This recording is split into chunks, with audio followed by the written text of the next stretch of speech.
A cowboy rescued a woman from snow, then discovered she was carrying his future child. The winter had come early that year. Snow covered the plains like a thick white blanket, hiding the dry grass and old wagon tracks that once marked the frontier trails. The sky remained gray for days, and the cold wind moved across the land without mercy. Most people stayed inside their homes, waiting for the storm to pass. But Elias Kane did not have that luxury. Elias was a cowboy who lived alone on a remote ranch far from town. His cabin stood between frozen hills and a quiet forest, surrounded by endless fields that looked beautiful but lonely during winter. He had chosen this life years ago after losing his family and leaving behind crowded places. Silence had become his companion and hard work had become his comfort. Every morning he woke before sunrise, fed his horses, checked the fences, and made sure his cattle had enough food. The world around him had changed over the years. Strange flying machines sometimes crossed the sky, and travelers spoke about advanced technology and visitors from distant stars. But Elias ignored such stories. For him, survival depended on strong hands and clear thinking, not rumors. That evening, the wind grew stronger. Snow fell sideways, making it hard to see more than a few feet ahead. Elias wrapped his coat tightly around himself and rode his horse, Ranger, toward the frozen river to check if any animals had wandered too far. The land looked empty until something unusual caught his eye. At first, he thought it was just a pile of snow shaped by the wind. But then he noticed a piece of dark fabric moving slightly beneath the white surface. He stopped his horse immediately and climbed down, walking slowly toward the shape. As he brushed away the snow, his breath caught. A woman lay there, half buried, her skin pale from cold. Her clothing was unlike anything he had ever seen. It looked smooth and metallic, reflecting faint light even under the gray sky. Her hair was covered with frost and her breathing was weak. "Hey, can you hear me?" Elias said softly, though he doubted she could respond. There were no tracks nearby except faint marks that disappeared under fresh snow. Whoever she was, she had been alone for some time. Elias knew that leaving her there meant certain death. Without hesitation, he lifted her carefully and placed her across the saddle. She felt lighter than expected, and her body was cold, almost too cold. He wrapped his coat around her before climbing back onto the horse. The journey back to the ranch felt longer than usual. The wind pushed against him, and snow covered their path quickly. Elias focused on one thing, reaching home before it was too late. When he finally reached the cabin, he carried her inside and placed her near the fireplace. He added more wood to the fire until warm light filled the room. Slowly, he removed her frozen outer clothing, replacing it with blankets to help her body warm safely. As he worked, he noticed a small device attached to her wrist. It glowed softly with blue light, showing moving symbols he could not understand. He hesitated but decided not to touch it. After hours of waiting, the woman finally moved. Her eyes opened slowly, revealing a faint silver color that surprised him. She looked around the cabin with confusion before focusing on Elias. "Where am I?" she asked, her voice quiet but clear. "You're safe," Elias replied calmly. "You were in the snow. I brought you here." She blinked slowly, processing his words. For a moment, fear crossed her face, but it faded quickly when she saw his calm expression. "My name is Elias," he added. "What's yours?" There was a brief pause before she answered. "Lyra." The name sounded unfamiliar, but Elias did not question it. Instead, he handed her a warm cup of water. Over the next few days, Lyra recovered slowly. She seemed curious about everything, the wooden walls, the fire, the horses outside. Simple things fascinated her, as if she had never experienced them before. She watched Elias closely as he worked, learning his routines silently. Elias noticed many small differences about her. She moved carefully, almost gracefully, and her eyes often shifted toward the sky, especially at night. Sometimes she stood by the window for long periods, staring at the stars with a thoughtful expression. One evening, while preparing food, Elias asked gently, "What happened to you out there?" Lyra hesitated. "I was traveling," she said finally. "Something went wrong." Her answer felt incomplete, but Elias respected her silence. Everyone carried secrets. Outside, strange sounds began appearing during the night. Elias heard distant humming noises and saw faint lights moving across the hills. At first, he thought they were reflections from ice, but the movements felt too controlled. One morning, he discovered unusual marks in the snow near the ranch, perfect circular patterns, as if made by machines rather than animals. He studied them carefully, his instincts warning him that trouble might be coming. Inside the cabin, Lyra seemed nervous. Her wrist device glowed brighter, sending soft pulses of light across the room. "What is that thing?" Elias asked calmly. She looked down at it before answering quietly. "It helps me stay connected." Connected to what, she did not say. Despite the mystery surrounding her, Elias felt responsible for her safety. He fixed an extra bed, cooked warm meals, and shared stories about the land to make her feel comfortable. Slowly, laughter returned to the cabin, something he had not heard in years, but peace did not last. One night, as snow fell gently outside, the device on Lyra's wrist suddenly emitted a sharp tone. Symbols flashed rapidly, brighter than before. Lyra's face turned pale. "They found me," she whispered. Elias frowned. "Who?" Before she could answer, a distant light appeared beyond the hills, moving slowly toward the ranch. Elias stepped outside, staring into the dark horizon. The light floated silently above the snow, unnatural and steady. For the first time in years, he felt the quiet life he had built beginning to change. And inside the cabin, Lyra held her stomach gently, as if protecting something precious, something that neither of them fully understood yet. The storm outside grew stronger, carrying with it the promise that the rescue from the snow had only been the beginning of a much larger story. The light in the distance did not disappear. Elias stood outside the cabin, snow falling around him, watching the silent glow move slowly across the hills. It was not like a lantern. It did not shake in the wind. It floated smoothly, almost carefully, as if searching. Inside the cabin, Lyra held her wrist device tightly. The blue light flashed faster now, her breathing grew uneven. "They are close," she said softly when Elias came back inside. "Who are they?" he asked calmly, closing the wooden door behind him. Lyra looked at him for a long moment. She seemed to be deciding how much to say. "They are hunters," she finally answered. "They track people like me." Elias did not panic. Years of ranch life had taught him to face danger step by step. "Why would they track you?" Lyra lowered her eyes. "Because I left." The fire cracked gently between them. Outside, the wind howled across the frozen land. She began to explain slowly. Lyra was not just a traveler. She came from a distant colony far beyond Earth's skies. Her people studied developing worlds quietly. They did not rule. They did not invade. They observed and learned. But not everyone followed those peaceful rules. There were groups who believed certain rare biological connections were powerful. They searched for individuals who formed unique bonds across species. They wanted to control such bonds. Elias listened carefully, though much of it sounded unbelievable. Still, he had seen the strange machine tracks in the snow. He had seen her glowing device. He could not deny what was in front of him. "The storm damaged my transport," Lyra continued. "I lost memory for some time. I was wandering when you found me." Elias nodded. "You were lucky." She looked at him gently. "Yes, I was." Silence filled the room again, but it felt different now, heavier. The light outside grew brighter for a moment, then stopped behind a distant hill. Elias stepped toward the window and studied it carefully. "If they're hunters," he said quietly, "they won't leave easy." Lyra hesitated before speaking again. "There is something else." Her hand slowly moved to her stomach. Elias noticed the gesture immediately. "You're hurt." "No," she said softly, "not hurt." She looked at him with uncertainty. "I am carrying a child." The words felt simple, but they carried weight. Elias stood still. "A child?" "Yes," he tried to process it. "And these hunters want the child?" Lyra nodded. "The child is rare." "A bridge between two biological lines." Elias frowned. "Between your people and—" She met his eyes. "Between you and me." The room seemed suddenly smaller. "That's not possible," Elias said carefully. "We barely know each other." Lyra shook her head gently. "Before the storm, before I lost memory, I came near this land once before. I was injured then too. You helped me. You may not remember clearly. It was brief." Elias searched his memory.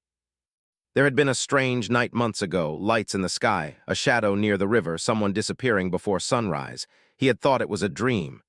"You formed a connection when you touched my core device," Lyra continued. "It created a bond. Our species carries life through energy and genetic alignment. It does not always require what humans expect." Elias took a deep breath. It sounded impossible, yet something inside him felt strangely calm. He looked at her stomach, then back at her face. "And you're sure?" he asked. Yes, she whispered. Outside, the floating light began moving again, closer this time. Elias made a decision quickly. Then we protect you. You don't understand the risk, Lyra said. I don't need to understand everything, Elias replied firmly. I understand this land, and I understand protecting what's under my roof. For the first time, Lyra smiled faintly. The next morning, Elias prepared the ranch carefully. He moved supplies into hidden storage under the barn floor. He saddled 2 horses. He checked his old radio equipment, though he doubted it could reach anyone useful. Meanwhile, Lyra tried to adjust the frequency on her wrist device. I can send a signal to my people, she explained, but it will also reveal our position clearly. How long would they take to arrive? Elias asked. Hours, maybe longer in this storm. Elias looked toward the hills. Then we don't send it yet. Throughout the day, the floating machines stayed at a distance. They scanned the land slowly, almost patiently. Lyra's strength seemed weaker in the cold air, so Elias insisted she stay inside while he checked the property. He followed the machine tracks carefully, studying their pattern. They were not random. They were circling. By evening, the ranch felt surrounded. Inside the cabin, Lyra stood by the window again. Snow reflected pale light against her face. I never meant to bring danger here, she said quietly. Elias placed another log in the fire. Danger finds people sometimes, doesn't matter why. What matters is what we do next. She turned to him. Why are you helping me? He paused. Because someone left you to die in the snow, he said simply. And I won't be the man who does the same. Her eyes softened. As night fell, the floating lights grew brighter. This time, 3 of them hovered above the hills. The device on Lyra's wrist began flashing red. They are preparing to move closer, she said. Elias walked to the wall and took down an old map of the region. There's an abandoned mining tunnel 2 miles east, he said. It connects to the river valley. If we need to move, we move fast. Lyra nodded. Suddenly, one of the floating machines descended lower, casting a white beam across the snow near the barn. The light scanned slowly, searching. Elias stepped outside despite the cold. He wanted to see how close they were willing to come. The beam shifted toward him for a second, then moved away. They were testing him. Inside, Lyra felt a sharp pulse in her stomach and held onto the wooden table. The child reacts to their signal, she said softly. Elias returned quickly when he heard her voice. What's wrong? They are trying to track the energy pattern. Elias clenched his jaw. Then we don't wait anymore. He helped her put on warm clothes and wrapped her carefully in layers of blankets. He led her quietly to the back of the cabin where Ranger and the second horse waited. The floating lights began descending toward the ranch. Lyra looked at him one more time before mounting the horse. If things go wrong, you must leave. Elias shook his head firmly. Not happening. Snow swirled around them as they rode into the dark field behind the cabin. The wind covered their tracks quickly, their only advantage. Behind them, bright beams of light scanned the empty ranch house. The hunters had arrived fully now. As Elias guided the horses toward the eastern hills, he realized something important. He was no longer just protecting a stranger. He was protecting his future. And somewhere inside Lyra, a quiet heartbeat carried a promise that could change both their worlds forever. The cold night wrapped around Elias and Lyra as they rode through the snow-covered plains. The wind pushed against them, carrying frozen dust across the dark sky. Behind them, distant lights moved slowly, scanning the land where the ranch stood. Elias did not look back often. He focused on guiding the horses toward the eastern hills, where old mining tunnels cut through the mountains like hidden veins. He knew the land better than anyone, and he trusted that knowledge more than anything else. Lyra held tightly to the saddle. Though she had learned quickly, long rides in harsh weather still tired her. She tried to stay strong, but the faint glow from her wrist device reminded her that danger followed them. Are they still behind us? She asked quietly. Elias listened carefully before answering. Yes, but not too close yet. Storm is helping us. The snow erased their tracks almost as fast as the horses made them. That gave them hope. After hours of riding, they reached the entrance to an abandoned mining tunnel. The wooden supports looked old but stable. Snow had piled up near the entrance, hiding it from easy view. Elias helped Lyra down carefully. We rest here, he said. Horses need it too. Inside the tunnel, the air felt colder but calmer. Elias lit a small lantern, revealing rough stone walls and old rail tracks that disappeared into darkness. He spread blankets on a flat rock and helped Lyra sit. She closed her eyes for a moment, breathing slowly. The child is stable, she said after a while, sensing his concern, but the tracking signal is stronger when they are near. Elias sat beside her, his face serious. Then we keep moving when you're ready. Lyra looked at him carefully. You have lost your home because of me? Elias shook his head. Home isn't just a place, it's people. The words surprised even him, but they felt true. They rested for a short time. Elias shared dried food, and Lyra tried to understand its taste, smiling slightly at the simplicity of it. Moments like that felt peaceful, almost normal, despite the danger waiting outside. Suddenly, the device on her wrist pulsed faster. They are closer, she whispered. Elias stood quickly. He moved toward the tunnel entrance and saw faint beams of light sweeping across the snow outside. The hunters had followed them faster than expected. We go deeper, he said firmly. They led the horses carefully into the tunnel, moving slowly to avoid making noise. The path curved downward, leading into darkness. After some distance, Elias found a side passage that led upward toward another exit. I used this place years ago, he said quietly. Old miners built multiple exits. Behind them, faint mechanical sounds echoed through the tunnel, a low humming noise that did not belong in such an old place. They're sending drones inside, Lyra said. Elias extinguished the lantern immediately. Darkness surrounded them, broken only by faint light from Lyra's wrist device. Can you hide the signal? He asked. She closed her eyes and touched the device. The glow dimmed slightly. Only for a short time. They moved carefully toward the upper exit. Snow-covered rocks blocked part of the path, forcing them to leave the horses behind temporarily. Elias hesitated, touching Ranger's neck gently. Stay quiet, boy, he whispered. The two of them climbed slowly through the narrow passage. Cold air flowed down from above, a sign that the exit was near. As they reached the opening, Elias pushed aside Snow and stepped outside. The sky had cleared slightly, revealing stars shining cold and bright above the mountains. For a moment, everything felt peaceful again. But then a distant humming sound returned, louder this time. They found the lower entrance, Elias said. They needed to move quickly. The path ahead led toward an old observatory built decades ago by early scientists who studied the skies. Elias remembered passing it once long ago, abandoned but strong. We go there, he said. Stone walls, better protection. Lyra nodded, though she looked tired. As they walked, she spoke softly. My people will come if I send a full signal. What's stopping you? Elias asked. They do not interfere easily, she said. Their laws prevent direct action unless absolutely necessary. Elias looked at her. Sounds like now qualifies. She smiled faintly at his confidence. They reached the observatory near dawn. The tall stone structure stood against the snowy mountain like a forgotten guardian. Broken windows and old metal equipment covered the area, but the building still felt strong. Inside, Elias blocked the doors with heavy furniture. Lyra moved toward a circular platform at the center of the room where old scientific equipment remained. She activated her wrist device fully.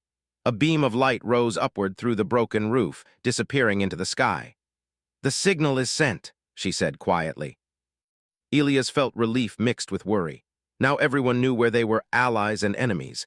Outside, snow began falling again. They waited in silence for a long time. Lyra sat near the wall, her hand resting gently on her stomach. Are you afraid? Elias asked softly. Yes, she admitted, but not of the hunters. Then what? She looked at him. Of the future, of whether two different worlds can truly become one. Elias sat beside her. Maybe they don't need to become one, maybe they just need to meet halfway. Her eyes softened. Suddenly a bright light appeared through the broken roof, not like the hunters' machines, but larger and calmer.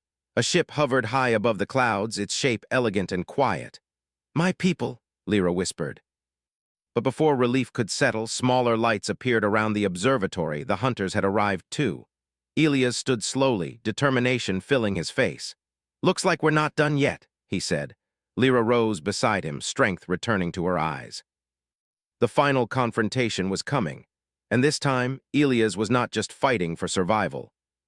He was fighting for a future he had never expected, a future growing quietly between the stars and the snow. The observatory shivered under the weight of snow and wind, its stone walls old but strong enough to resist the worst of the storm. Inside, Elias stood near the doorway, eyes scanning the hills below. Faint lights from the approaching hunters danced across the snow, reflecting off broken metal and icy glass. Lyra stood beside him, her wrist device glowing faintly, as if sensing the presence of those who followed them. The child she carried moved slightly, and she placed a protective hand over her stomach. Elias watched her carefully, a protective instinct stronger than he had ever known rising within him. "They won't leave until they get you," Elias said quietly. "I know," Lyra replied, "but we don't have to fight them the way they expect." Elias frowned. "Then what do you suggest?" She moved toward the center platform, where the old observatory equipment remained. Small pieces of alien technology she carried began to hum quietly, blending with the ancient human machinery. The glow from her wrist device intensified, sending faint pulses into the air. "They can track life energy," she explained. "If I amplify a signal, it can shield us temporarily and confuse them." Elias watched as she worked, impressed by her calmness under pressure. She reminded him of the snow itself, fragile, yet capable of holding power beyond appearances. Outside, the hunters advanced carefully, drones hovering silently above, scanning the mountain. Their machines glowed, sharp and threatening, but the snow made movement difficult. Elias considered every possible escape. The observatory had narrow exits, but the hunters would expect him to use them. He turned to Lyra. "When the signal is strong, we leave through the old side tunnels. You can guide us," she nodded. "Yes." "The tunnels are narrow, but they lead toward the river valley. Horses can follow once the path is clear." The first beams of dawn reflected off the snow, coloring the sky faint pink. Elias and Lyra worked together, combining human survival instincts with alien technology. The device emitted a steady hum, creating a faint energy shield around the observatory. The hunters' sensors started giving false readings, making them pause, confused. "It's working," Lyra whispered, "but only for a short time." Elias nodded. "Then we move now." He led her toward the tunnels. The horses, tethered nearby, waited quietly, their breath steaming in the cold air. Lyra guided them through the twists and turns, her knowledge of the mountain proving invaluable. The tunnels were dark, wet, and narrow, but the horses moved carefully under Elias' guidance. The hunters were not far behind. Faint mechanical noises echoed through the stone tunnels as drones tried to follow. Occasionally, beams of light flashed against the walls, but Elias kept moving, instinctively knowing when to stop and let the enemy's sensors pass. Several times, Lyra clutched her stomach and leaned against the wall. "The child feels the tension," she whispered. "It knows danger." Elias placed a steady hand on her shoulder. "We've come this far, no turning back now." They reached a section of tunnel that opened slightly to the snow-covered river valley below. The landscape was familiar to Elias, but it was more dangerous in winter. Deep snow could hide their tracks, but open plains could expose them to aerial surveillance. "Here," Elias said, pointing to a cluster of rocks near the riverbank. "We can wait here and let the drones pass, then we move fast to the forest." Lyra followed his advice, lowering herself onto the snow-covered ground. The glowing device dimmed slightly, blending her presence with the surrounding snow. Elias scanned the sky carefully. Above them, faint forms hovered, but they seemed uncertain. The energy shield was confusing the machines, making them hesitate. Minutes passed like hours. The cold seeped into their bones, but neither moved unnecessarily. Finally, the hunters appeared to give up on immediate pursuit, retreating slightly to regroup. "It's now or never," Elias said softly. He helped Lyra to her feet and led the horses toward the hidden forest trail he remembered from years before. The path was narrow, weaving through thick pine trees and rocky terrain. Snow fell steadily, softening their tracks and hiding the signs of their passage. As they rode, Lyra finally spoke, her voice calm but emotional. "I never imagined I would meet someone like you, Elias, someone who would risk everything for me and the child."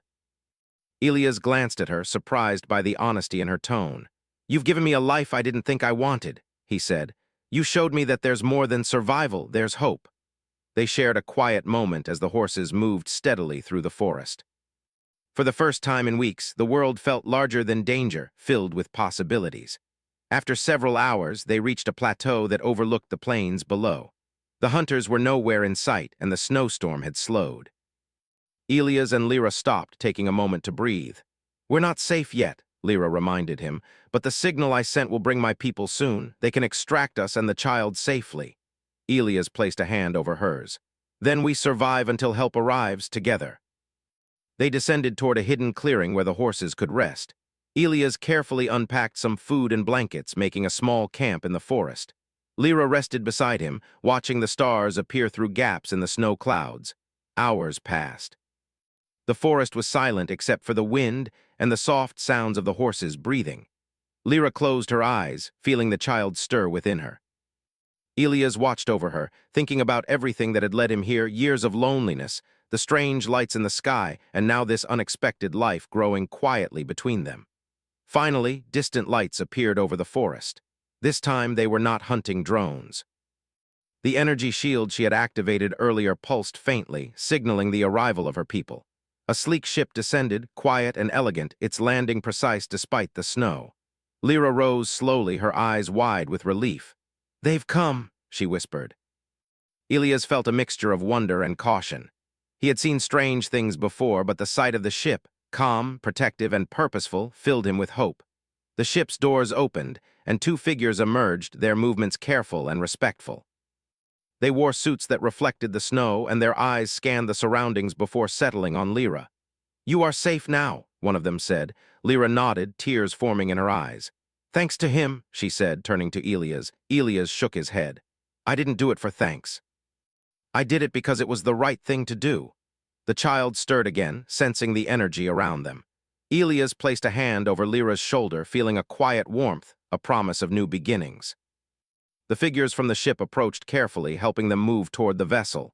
Elias hesitated. He knew that leaving Earth behind was not his choice, but Lyra placed her hand on his chest gently.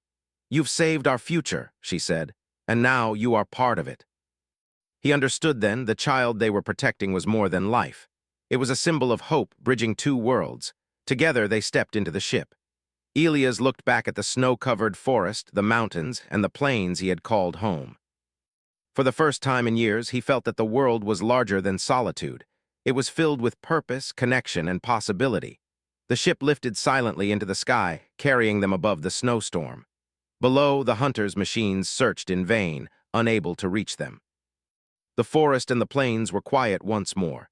Inside the vessel, Lyra sat beside Elias, her hand resting on her stomach. He held her hand, feeling the faint movements of the child.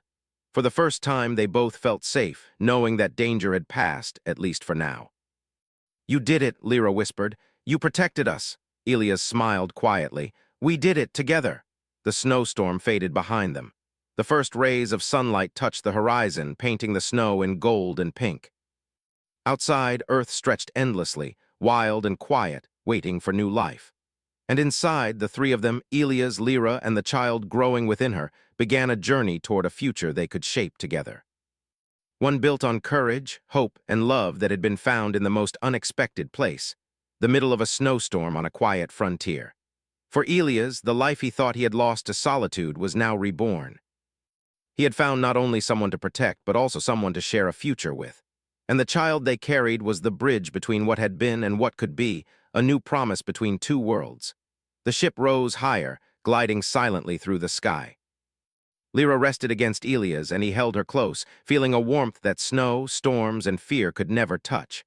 The future was uncertain, but for the first time it felt bright. Above the clouds, the stars shone like witnesses to a new beginning. Elias looked at them quietly, understanding that sometimes the smallest actions, lifting someone from the snow, offering warmth, showing courage, could change everything. And now everything had changed. The frontier had given him solitude, snowstorms, and danger. But it had also given him the greatest gift he could imagine, a life shared with Lyra and the promise of their child. A future he would fight for, no matter what worlds lay between them. Together they began that journey, into the unknown, into hope, and into a life that neither of them had dared to imagine before that snowy night.